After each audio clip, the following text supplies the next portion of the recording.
시편 16편 5절 한 절만 우리 한 목소리로 같이 읽겠습니다. 시작. 여호와는 나의 산업과 나의 잔의 소득이시니 나의 분깃을 지키시나이다. 내가 식당을 경영하고 있으면, 내가 농사를 짓고 있으면, 내가 기업체를 갖고 있으면 그것이 나의 산업이다. 우리는 그렇게 이야기를 하고, 목사님, 나는 거기서 나오는 것으로 먹고 삽니다. 라고 고백하지만 다윗은 뭐라고 고백하는가 하면 그게 나의 산업이 아니고 여호와가 나의 산업이다. 여호와가 나의 소득이다. 여호와가 나의 분깃을 지키신다. 제가 이 시편 16편을 뭐라고 말씀드렸죠? 다윗의 목숨을 노리는 그 어떠한 대적일 수도 있지만 다윗의 모든 것을 앗아가려는, 다윗이 가진 모든 것을 탈취하려는 그 어떤 상황일 수도 있다 그랬습니다. 다윗은 하나님이 나의 산업이지, 하나님이 나의 소득이지, 그리고 하나님께서 나의 분깃을 지키시는 분이시다. 분명한 고백을 하고 있습니다. 우리도 이런 고백이 있어야 됩니다. 물론 그것을 통해서 하나님 주시지만 그게 사실은 나의 산업이 아니고 하나님이 나의 산업이고 하나님이 나에게 모든 것을 주시는 것이고 하나님이 나의 소득이시며 하나님이 나의 분깃을 지키시는 분이시다 라는 고백이 분명해야 한다는 것이죠. 자, 6절 말씀 같이 한번 읽겠습니다. 시작. 내게 줄로 지어준 구역은 아름다운 곳에 있으며 나의 기업이 실로 아름답도다. 내게 줄로 지어준 구역은 무엇을 말하는가 하면 다윗에게 주셨던 왕이라든가 다윗에게 주셨던 그러한 어떠한 달란트라든가 우리로 치면은 우리에게 주신 직책, 지위 또는 재산, 나에게 주신 남편, 나에게 주신 자식, 이 모든 것들이 내게 줄로 지어준 구역에 속합니다. 근데 다윗은 뭐라고 고백하죠? 내게 줄로 지어준 구역은 아름다운 곳에 있다. 나의 기업이 실로 아름답다. 즉 다윗에게 주셨던 그 기업이 줄로 지어준 구역이 너무도 아름답다. 우리 보통 남의 떡이 더 커 보이죠. 그래서 감사하지 않고 원망 불평하는데요. 다윗은 그렇게 하지 않습니다. 자신에게 주신 그런 줄로 지어준 구역, 자신에게 주신 분깃, 자신에게 주신 그런 기업이 너무도 아름답다. 우리가 생각할 땐 부족해 보일지라도 하나님은 나에게 딱 맞게 주신 겁니다. 딱 맞는 남편을 주신 것이고, 딱 맞는 자식을 주신 것이고, 딱 맞는 지위나 직책을 주신 것이고, 딱 맞는 달란트를 주신 것입니다. 오히려 감사하고, 오히려 그것을 하나님께 영광 돌릴 줄. 그렇게 알아야 한다는 이야기입니다. 자, 7절 말씀을 같이 한번 읽어보겠습니다. 7절 말씀 시작.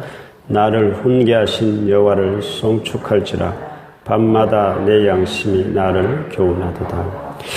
다윗의 복이 바로 또한 이것이었습니다. 밤마다, 옛날 성경으로 치면 심장이 나를 교훈한다. 밤마다 다윗의 심장을 두드리십니다. 그 양심을 계속 두드리셔서 내가 오늘 조금 엇나갔네, 방향을 좀 잘못 틀었네, 다시 하나님께서 똑바로 잡아주시고, 훈계가 있으면 절대 잘못된 길을 갈 수가 없죠. 훈계가 있기 때문에 늘 잘못된 길로 가다가도 똑바로 가고 올바른 길로 갈 수가 있습니다. 이것이 큰 축복입니다. 밤마다 하나님께서 내 심장을 두드려 주신다는 것은, 밤마다 나를 훈계하여 주신다는 것은 얼마나 큰 축복인지 모릅니다. 다윗은 그 하나님의 축복을 누리고 살았습니다. 그 훈계로 인해서 다윗은 늘 올바른 길로 갈 수 있었다 고백하고 있습니다. 자, 8절 말씀 같이 한번 읽겠습니다. 8절 말씀 시작. 내가 여호와를 항상 내 앞에 모시며 그가 나의 오른쪽에 계심으로 내가 흔들리지 아니하리로다. 제가 어제 말씀드렸죠. 신앙생활은 하나님을 아는 게 아니다, 믿는 게 아니다, 함께 하는 거다, 함께 사는 거다 그랬습니다. 다윗은 항상 주님을 앞에 모시고 오른쪽에 두었습니다. 그러니까 하나님과 함께 살아가는 것, 지금으로 치면 성령님과 동행하는 삶이 신앙생활이다. 그렇게 할 때 어떤 위기 속에서도 흔들리지 않게 된다. 다윗은 그렇게 고백하고 있죠. 자, 9절부터 11절까지 말씀 같이 한 목소리로 읽겠습니다. 시작. 이러므로 나의 마음이 기쁘고 나의 영도 즐거워 내 육체도 안전히 살리는 이는 주께서 내 영혼을 소홀히 버리지 아니하시며 주의 거룩한 자를 멸망시키지 않으실 것임이니이다. 주께서 생명의 길을 내게 보이시리니 주의 앞에는 충만한 기쁨이 있고 주의 오른쪽에는 영원한 즐거움이 있나이다. 아멘. 주님을 항상 모시고 살아가던 다윗은 죽을 위기 가운데서도 흔들리지 않게 되었고 뭘 확신하고 있는가 하면 주께서 생명의 길을 내게 보이실 것이다. 나는 산다. 나는 죽지 않는다. 그러한 확신을 갖고 있습니다. 여러분, 제가 어제 말씀드렸다시피 이 8절부터 11절까지는 사실 베드로가 오순절 성령 강림 사건 이후에 예수님의 부활을 증거하면서 그대로 인용했던 구절입니다.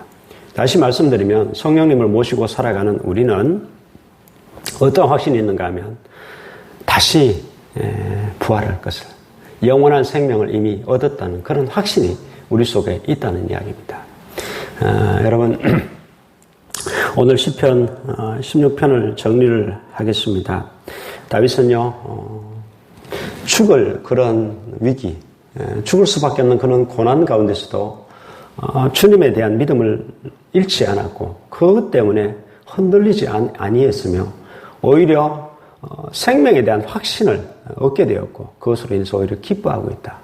그 11절을 보십시오. 주께서 생명의 길을 내게 보이시리니 주의 앞에는 충만한 기쁨이 있고 주의 오른쪽에는 영원한 즐거움이 있나이다. 다윗은 흔들리지 아니했을 뿐만 아니라 생명에 대한 그 확신이 있었기 때문에 오히려 기뻐할 수 있었다. 지금 죽을 지경이 지금 곧 죽어요. 그런데도 오히려 기뻐하고 있다라고 고백을 하고 있다는 이야기입니다. 여러분, 우리도 마찬가지입니다. 우리가 어떠한 고난 가운데 있다 할지라도 비록 그것이 죽음이라는 그런 고난이라 할지라도 주님에 대한 믿음을 놓치지 아니하면 우린 그 고난 가운데서도 흔들리지 아니할 수 있다는 것이고 우리 또한 영원한 생명에 대한 확신으로 오히려 기뻐할 수 있다라는 것이 시편 16편이 우리에게 전해주고 있는 그러한 메시지입니다. 여러분, 이것이 바로 순교자의 삶이었습니다. 순교자들 또한 결국 죽었지만 그럼에도 불구하고 그들은 오히려 기뻐했습니다. 고난받는 것을 기뻐했고 죽임당하는 것을 기뻐했습니다. 그 영원한 생명에 대한 확신이 있었고 그러한 고난 가운데서 그들이 흔들리지 아니했던 것도 하나님에 대한 분명한 믿음을 놓치지 않았기 때문에 하나님 분명히 모시고 살았기 때문에 가능했던 일입니다. 여러분, 신앙의 선배들 또한 마찬가지입니다. 순교자들뿐만 아니라 그들이 어떠한 고난 가운데서도 흔들리지 않고 오히려 기뻐할 수 있는 이유가 바로 다윗과 같은 이 믿음이 있었기 때문입니다. 여러분, 마찬가지입니다. 어떠한 고난 가운데서도 주님에 대한 믿음을 놓치지 마시고 흔들리지 않기를 바라고요. 또한 영원한 생명에 대한 그 확신으로 오히려 그 고난 가운데서 오히려 그것이 죽음이라 할지라도 오히려 기뻐할 수 있는 여러분 되시기를 주의 이름으로 축복합니다. 기도하겠습니다.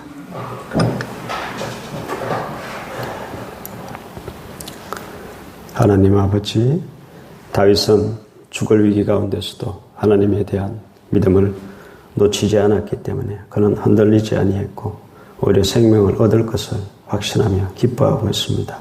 우리 또한 어떠한 고난이 나에게 주어진다 할지라도 하나님에 대한 믿음만 잃지 않는다면 흔들리지 아니할 수 있으며 오히려 생명에 대한 확신으로 기뻐할 수 있는 줄 믿사오니 우리 또한 이러한 믿음을 가지고 모든 고난을 이기고 또한 비록 그것이 죽음이라 할지라도 오히려 기뻐하며 끝까지 승리할 줄 아는 저희들 될 수 있도록 주님 축복하여 주시옵소서. 살아있는 하신 예수 그리스도의 이름으로 기도드립니다. 아멘.